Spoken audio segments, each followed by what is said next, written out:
Hey, this clip is from the most recent episode of the Nick Symmonds Show. I've linked it below if you want to watch the entire show. But right now, we're talking to Scout. She's an incredibly talented middle schooler from the Chicago area. She's so good. She's light years ahead of the competitors around her. What do you do when you're the class of the field and you really have to race the clock because you're so much better than anyone else? I'm going to answer that and more in today's clip. Let's roll that clip now.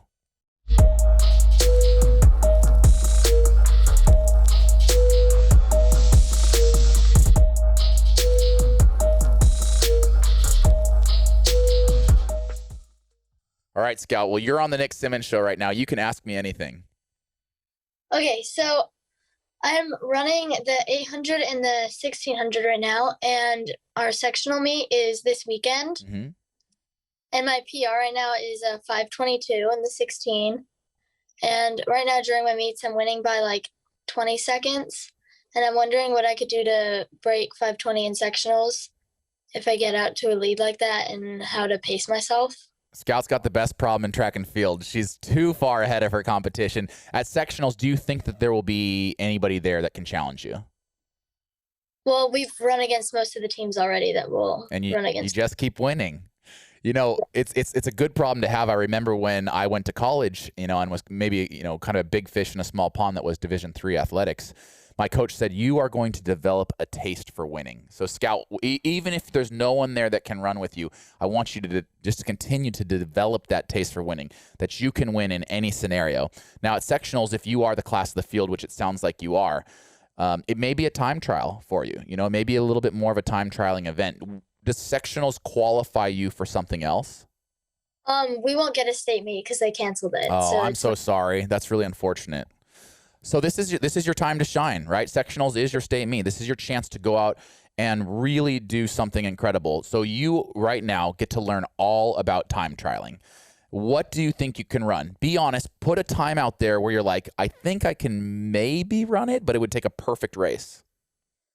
Like a 5:15. 5:15. I love it because, one, it's very realistic. Shaving 7 seconds off your mile at your age, absolutely possible. Doing it by yourself, that's a challenge, right? Are there any teammates that can run with you? You're too fast. Well, Run runs a 5:50, but okay. That's her fast. Yeah, that's a great run too, but it's not going to help you get to 5:15.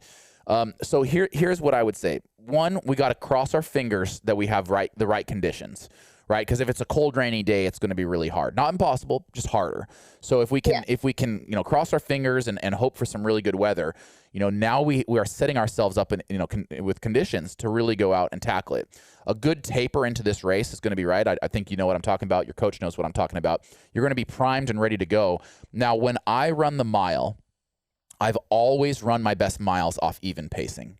Right. So instead of trying to go out and steal time in the first lap or holding back and hoping that you can kick and steal time in the last lap, I really believe that if you just go out and hit your splits, that's going to be your best chance to run fast. So 5:15, you're looking at probably 78-second laps, if my math's right. Right. 75s is that right? Yeah. 75s is 5 flat. And then you need to add 15 seconds. So you're going to want to run 78, 79 seconds. So write down those splits. Write down what your split would be for 200. Write down what your split would be for 400. Write down what your split would be for 800 and 1200 and memorize those splits. Okay? And then I want you to have, your coach should be there, or someone should be at the 400-meter mark, another person at the 200 mark. Have them calling out splits for you. But this is your chance to practice hitting splits perfectly. And it takes a lot of practice at your age. It's not easy to do. It's not easy for anybody to do.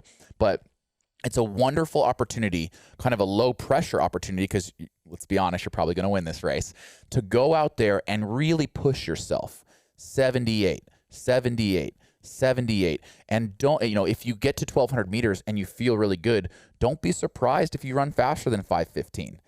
Just really go out there and don't be afraid to fail. If you run 5:12 or 5:15, wonderful. You've just done something that you've never been able to do before. And if you don't, and you run slightly slower, you're just going to be a year stronger and a year faster next year. But I think this is an opportunity for you to go out and really try to push yourself in this time trialing situation.